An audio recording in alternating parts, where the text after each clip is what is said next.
بسم الله الرحمن الرحيم، والصلاة والسلام على أشرف المرسلين سيدنا محمد عليه أفضل الصلاة وأتم التسليم. أعزائي وأحبابي المشتركين في قناة المستر سبورتس، جمهور مستر سبورتس المحترم، أسعد الله أوقاتكم بكل خير. مصر إلى الدور الثاني في أفريقيا المقامة في المغرب.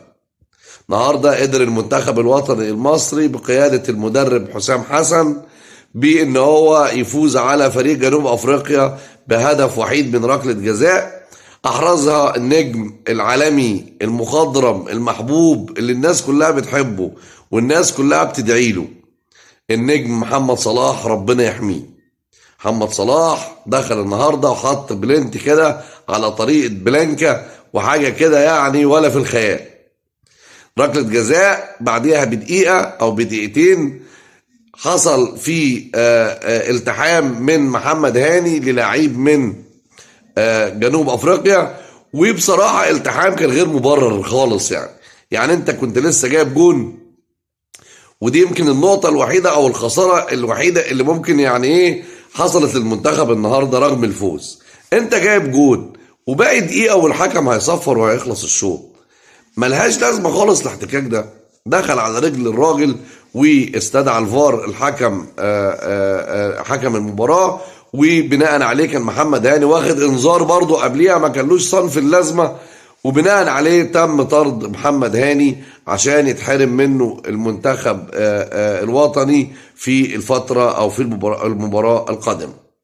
النهارده المنتخب قدم مستوى، مش عايزين نقول مستوى طيب، احنا بنتكلم بمنتهى الصراحه وبمنتهى الشفافيه. احنا نفسنا المنتخب الوطني يقدم كرة حلوه بصراحه.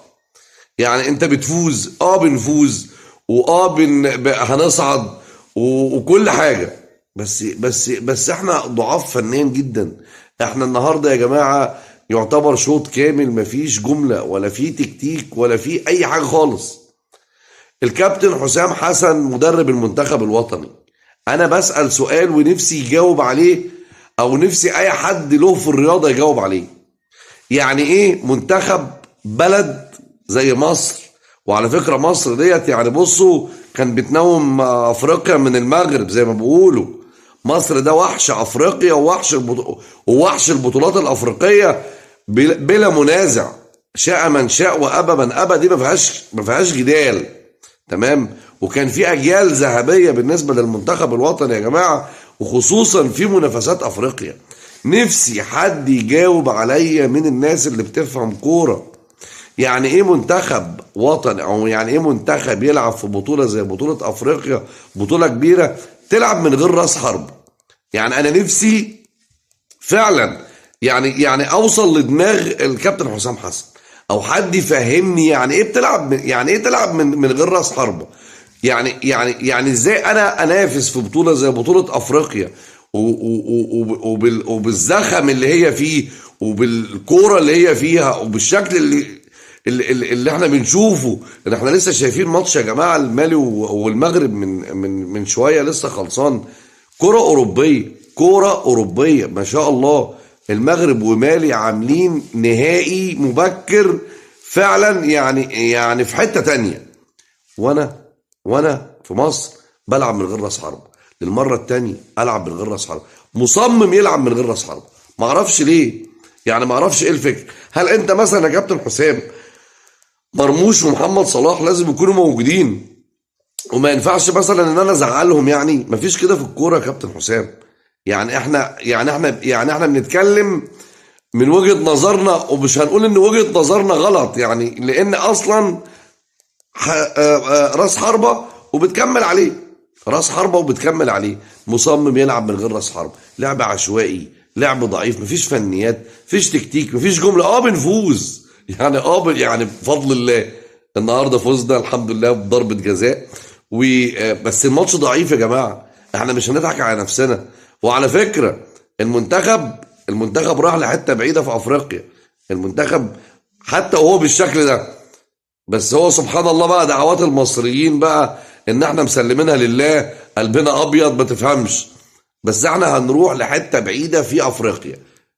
احنا ان شاء الله لو ربنا سهل وعملنا نتيجة ايجابية مع انجولا سواء بالفوز او بالتعادل، انت هتلاعب التوالد، هتلاعب احسن توالد. يعني ان شاء الله ضامن دور الثمانيه انك تكون في دور الثمانيه رسمي، في دور او في دور الثمانيه هتمشي كده. جنوب افريقيا فرقه مش سهله، بس النهارده كان في عشوائيه فظيعه في الملعب، مفيش جمله، مفيش تكتيك، مفيش فنيات، مفيش. احنا هنتكلم بمنتهى الصراحه، وممكن يكون حد تاني شايف غير كده، بس انا بتكلم من وجهه نظري بصراحه، وبرضه مصمم وبسال برضه بعيد السؤال تاني. يعني ايه تلعب من غير راس حربه؟ راس الحربه ده بيبقى ساقط في المنطقه يا جماعه، وبيبقى صلاح وتريزيجيه او مرموش وتريزيجيه او غيره. والناس دي بتصنع اللعبه، بتيجي اللعبه بتصنع اللعبه من تحت وبترميها لراس الحربه. يعني انت فاهم، ترمي اللعبه لراس الحربه عشان ينفذ. طب الناس دي لما تصنع هترمي لمين؟ انت معتمد على مثلا على السرعات، يعني ما عندناش سرعات. شفنا امام عاشور طبعا وهو بيجري بالكرة، يعني ما قدرش يكمل اصلا. اللياقه عندنا مش زي ما بنشوف، مش زي ما شفنا من شويه، زي ما قلت لكم مالي ولا جنوب افريقيا. فالكابتن حسام حسن يعني الحب والكور، يعني يعني ما ينفعش ابقى بحبه بكره. في منتخب، في لعيبه هتنزل، وفي تشكيل عباره عن ايه؟ التشكيل عباره عن راس حربه، اتنين تحتيه، نص ملعب، اعرف العب كوره واقدم كوره. محمد الشناوي، احنا في الفيديو اللي قبل كده وفي الماتش الاولاني في ماتش زيمبابوي اتكلمنا على ان محمد الشناوي يعني المستوى كان ضعيف. محمد الشناوي النهارده شابوه، محمد الشناوي النهارده بيعمل مباراه ولا اروع، ما شاء الله. طلع كام كوره كان ممكن تغير مسار المباراه. المباراه بشكل عام هناخد الايجابيه اللي فيها ان احنا فزنا، بس هنقابل فرق فيها تكتيك. احنا لازم نغير شويه من الفنيات بتاعتنا، بلاش الحماس، وبلاش ان انا اقول ما انا بوصل. يعني تريزيجيه في المؤتمر الصحفي بعد مباراه زيمبابوي بيقول يا جماعه ده احنا وصلنا للمباراه، وصلنا لمرمى المنافس 32 مره. على فكره الكابتن تريزيجيه التصريح ده تصريح سلبي يا فندم على حضرتك. يعني يا كابتن تريزيجيه ما ينفعش تقول انا وصلت للمرمى 32 مره. 32 مره جبت منهم جولين بالعافيه. بأنهي مبدأ ده وبأنهي تفكير؟ لو وصلت 32 مره تجيب منهم 30 مره جوان، بس برضه بالفكر اللي هو انا بلعب من غير راس حربه، بلعب من غير صانع العاب. المراكز نفسها متشابهه مع بعضها. محمد هاني انطرد النهارده في طرد يعني كده مجاني، كرة في نص الملعب داس على رجل اللعيب في قدام مراقب المباراة الفار، انطرد محمد هاني. اتحرمنا من محمد هاني. ما نعرفش العقوبة هتبقى مباراة ولا مباراتين، الله اعلم. بس المشكلة ان المنتخب الوطني اصلا ما فيش الا محمد هاني وينج يمين. نتمنى ان احنا نركز البطولة. احنا زي ما قلت احنا هنروح في البطولة دي في حتة بعيدة، مش عايز ابالغ واقول ان احنا ممكن يعني ناخد البطولة، بس احنا هنوصل لحتة بعيدة يا جماعة.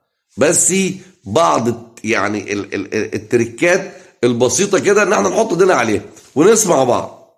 كل التوفيق للمنتخب الوطني، والف مبروك على الفوز النهارده، وربنا يسهل ان شاء الله ونفوز الماتش الجاي وعشان نلعب احسن توالت.